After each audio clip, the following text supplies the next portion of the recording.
Hey guys, I'm so excited to talk to you about Stranger Things Season 4, Volume 1. It's a mouthful. You guys, all 7 episodes of the beginning of the end, so to speak, as it says on the poster, drop this Friday, the 27th on Netflix. And you guys are in for a wild, terrifying ride. Let's talk about it. Let's get my spoiler-free thoughts on the next chapter of Stranger Things. But before we do, if this is your first time here, I'd love it if you take 1 second and hit that subscribe button.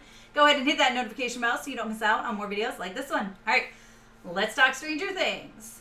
Hey, Tessa from MamasGeeky here. Thank you so much for stopping by my YouTube channel. Okay, it's been a long time since we got Season 3 of Stranger Things, and well, it was worth the wait. You guys, Volume 1 of Season 4 is, I am not even kidding, it is just about 9 hours. It is just shy of 9 hours, these 7 episodes. It is long and it is intense. And well, I am all for binging.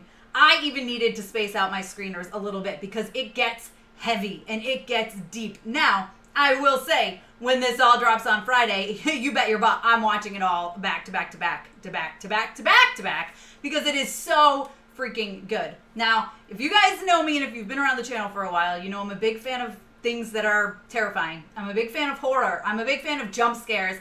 And I'm a big fan of some things that are grotesque at times. And, well, that's exactly what you get in Stranger Things Season 4, Volume 1. And now, at the start of this season, as we all know, there's people in different places, right? Of course, we have Elle, who is with Will and Joyce, and they are somewhere else, and Jonathan, of course. And then we have the core group that's in Hawkins, and basically this takes place over spring break. I think it starts like a couple days before spring break because we have them going to school, but then the majority of this is spring break. I want to say spring break starts in episode 2 at some point.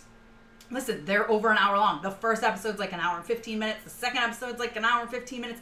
The final episode, episode 7, is like an hour and 40 minutes. I mean, we're talking these are like movies. And these episodes play like movies. But like I said, we've got a group in Hawkins. We've got a group out in California. And then, of course, we still have what's going on with Hop. So everyone kind of gets their own storyline, even though they are, for the most part, connected. Now, the one storyline that maybe isn't as entertaining, but listen, I was still all in, is the whole Joyce, Marty, Hopper type thing that's going on, right? I don't want to dive too much into it for spoilers, but they kind of have their own thing. Of course, usually that's what it is, right? The adults have their own thing going on. The kids have their own thing going on.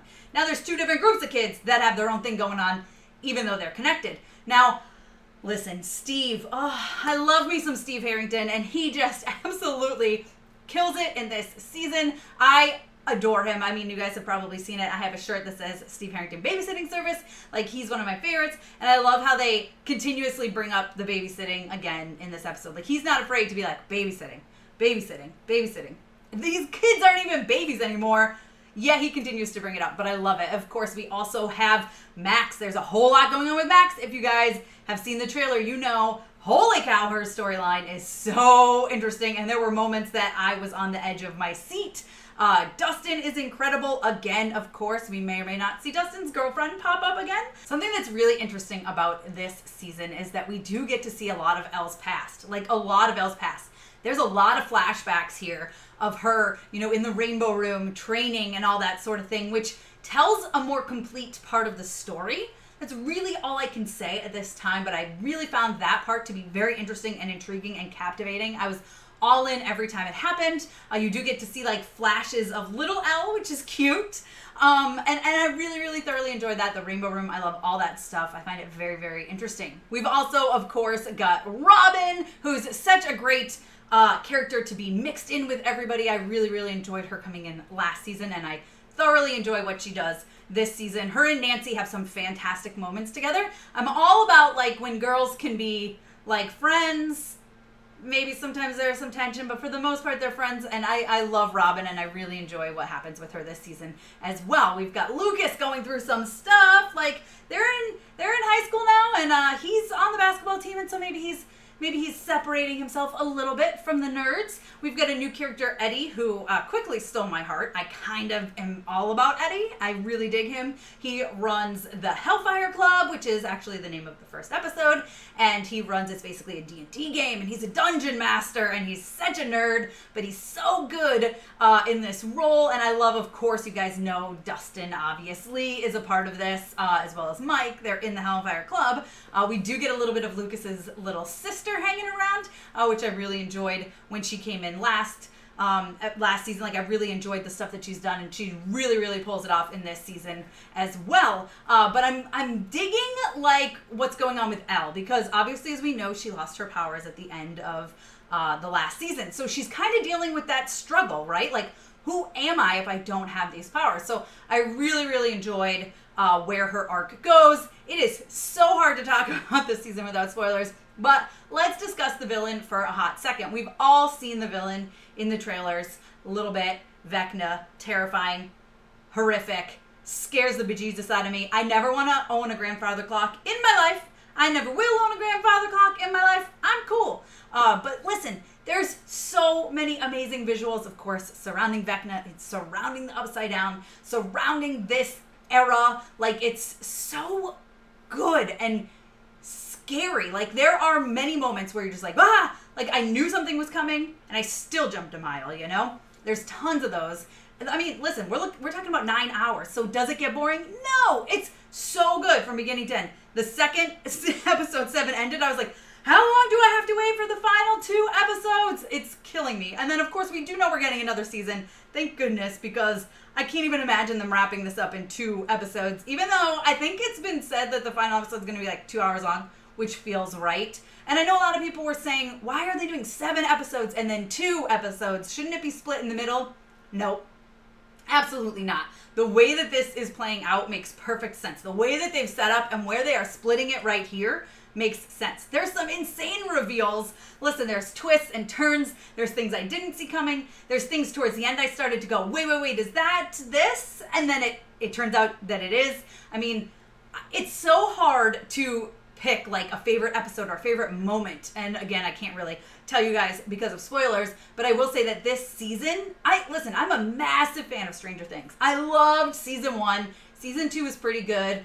I was back in it for season 3 a little more, but this season 4, tops them all. It's incredible. It's more mature. It's darker. It's scarier. It's intense. There's so much stuff going on. Like, they are so unafraid to dive into it.